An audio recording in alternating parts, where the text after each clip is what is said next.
Europe का एक छोटा सा देश, लेकिन इन दिनों पूरी दुनिया की सुर्खियों में है। बाल्टिक सागर के किनारे बसा लिथुआनिया, जिसकी सत्ता की बागडोर अब एक ऐसी महिला ने संभाली है जिनका सफर किसी फिल्मी कहानी से कम नहीं। कभी मजदूर नेता और आज पूरे देश की प्रधानमंत्री। जी हाँ, हम बात कर रहे हैं इंगा रुगीनिने की, जो अब लिथुआनिया की नई प्रधानमंत्री बन चुकी है। लिथुआनिया के इस बड़े राजनीतिक बदलाव ने न सिर्फ यूरोप बल्कि पूरी दुनिया का ध्यान अपनी ओर खींचा है। 141 सदस्यीय संसद में हुए मतदान में इंगा को 78 सांसदों का समर्थन मिला, जबकि 35 सांसदों ने उनके खिलाफ वोट दिए। यानी कि राजनीति में उनका सफर भले ही नया हो, लेकिन संसद में उन्हें मिला ये समर्थन साफ बता रहा है कि देश उन पर भरोसा करने के लिए बिल्कुल तैयार है। आपको बता दें कि यह मौका तब आया है जब लिथुआनिया के पूर्व प्रधानमंत्री को वित्त लेन देन से जुड़े विवादों के कारण इस्तीफा देना पड़ा, और ऐसे समय में सत्ता की जिम्मेदारी उठाना किसी भी नेता के लिए आसान बिल्कुल नहीं होता। 44 वर्षीय इंगा की कहानी प्रेरणादायक है। राजनीति में आने से पहले वो लिथुआनिया ट्रेड यूनियन महासंघ की अध्यक्ष रही। वो मजदूरों की आवाज उठाने वाली एक सशक्त नेता के तौर पर पहचानी जाती है।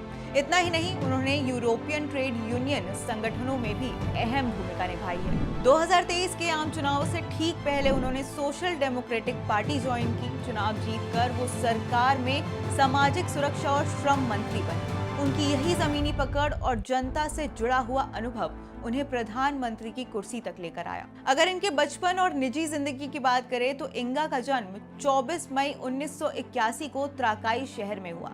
उन्होंने राजधानी विलियंस में अपनी पढ़ाई पूरी की। दिलचस्प बात यह रही कि उनके परिवार का गहरा जुड़ाव यूक्रेन के क्रामातोर्स्क शहर से भी रहा, जहां वो छुट्टियां बिताने जाती थी। और शायद यही वजह है कि आज वो रूस की नीतियों की मुखर आलोचक है और खुले तौर पर यूक्रेन का समर्थन करती है। राजनीति से परे इंगा का एक और चेहरा भी है। वो किताबों की शौकीन है, खासकर जासूसी और रहस्य कथाओं वाली किताबें वो पढ़ना बेहद पसंद करती है। उनकी पसंदीदा किताब द लिटिल प्रिंस है। खाली समय में वो पेंटिंग भी करती हैं और ट्रैवलिंग को वो मानसिक सुकून का जरिया मानती हैं।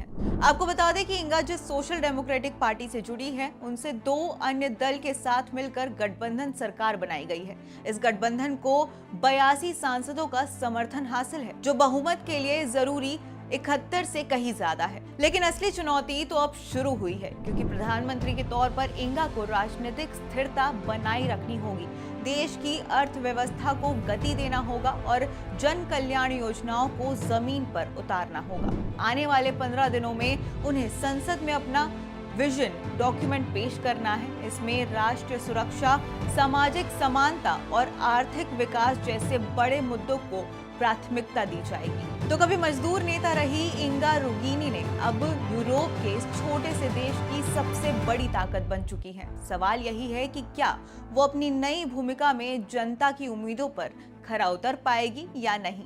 और अब दुनिया की नजरें सिर्फ लिथुआनिया की इस नई प्रधानमंत्री पर ही टिकी हुई हैं।